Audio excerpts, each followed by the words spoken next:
Ahora transmitido en español es Adam Plessler y Morgan Webb. We're multicultural. Yay. Welcome back to X-Play.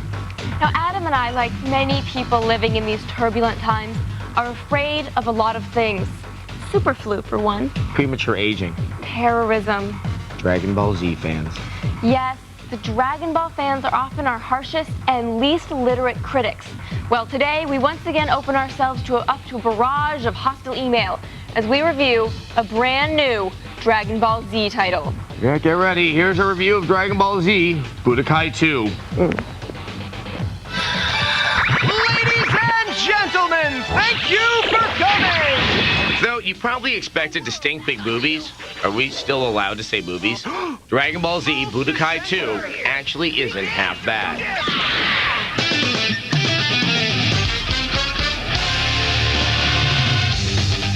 For a game based on an aging cartoon series, it actually manages to get a couple of things right. Which fighters will we see? The excitement is mounting! Firstly, its gameplay is actually tight and surprisingly accessible. Just don't expect no fighting game science. Secondly, it looks very faithful to its source material. You've got some nerve not calling him Master Frieza. Lastly, I'm dry. Hey, come on, fight me right! Well, two positive things ain't bad. As far as the single-player game goes, it is fairly inventive and interesting. Not bad! Playing Dragon Ball Z Budokai 2 is pretty. The rules stay the same. Shoot out crazy projectiles. The choice of characters include midgets, this dude with the crazy hair, and the little green guy who looks like a possessed kazoo. You can punch and kick too, and string attacks into more complex combos. But you'll find that it isn't really necessary. Come on, you've seen the cartoon, it's all about the mega explosive projectiles. You'll occasionally get locked up with your enemies, during which time you'll have to mash the buttons like crazy to come out on top. But at the risk of sounding like a broken record, it's usually all about the projectiles. One of the cooler things about Budokai 2 is that after especially hard-hitting attacks, the environment itself will often respond. Hey, aren't there child cruelty laws against this sort of thing? The single-player game itself is actually kind of interesting. It's basically a board game in which you travel around a bunch of maps based on the series locales, fighting all kinds of enemies. But many of the sequences have you fighting the same enemy over and over.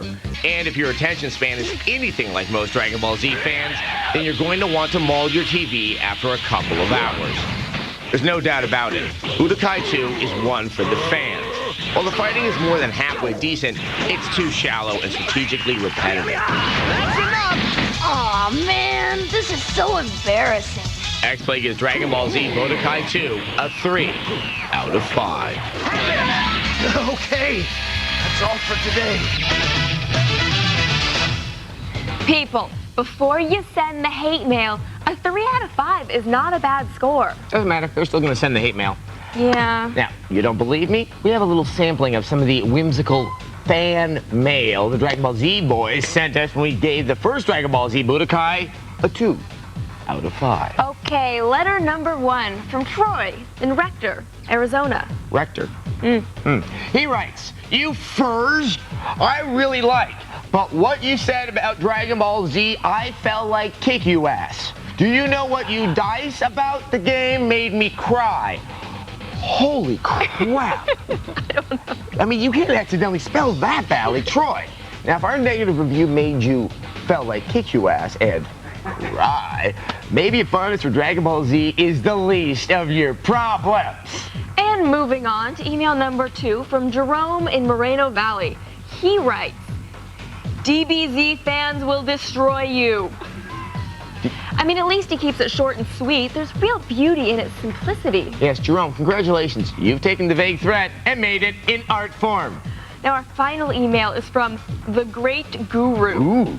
He writes, hey, you guys need to shut up, Adam and Morgan. You should not be reviewing DBZ games. You guys are so anime illiterate, it's not even funny. You only give it a bad score because you know freaking nothing about it. It's Saiyan, you dumbass. That was just lovely. I like the way you read Thanks. it. You really, you I could feel had the emotion, yeah. Okay, a few points, Guru. Knowledge of the anime has little or absolutely nothing to do with being able to recognize Budokai as being a bargain basement attempt at a shoddy fighting title. Okay, now as to the Scion matter. When you Romanize Japanese, something spelled S-A-I-Y-A-N is pronounced Scion. Now, for some reason, the people dubbing the show into English decided to make it Saiyan. But frankly, I just have to ask you, who the hell cares? You know, I want the time we spent talking about that. I want those 30 seconds back. Okay, third point. Not knowing DBZ does not indicate a lack of anime familiarity. Only good taste. But thanks for watching. Yeah. If you'd like to send us hate mail, feel free to visit us at techtv.com/xplay. You know, we have message boards there. You can find our email address there. And you can also find some really other nifty things out there. Like what? There's Sexy Beach 2, and there's outtakes from the show when Morgan and I make mistakes, which you probably can't believe that we actually do, but I do have the capacity to screw things up. All right. Do you want to just give up on the Dragon Ball Z thing? Yeah, but if you're really quiet, I think you can hear them. Yes, they're starting to scream. It's getting louder.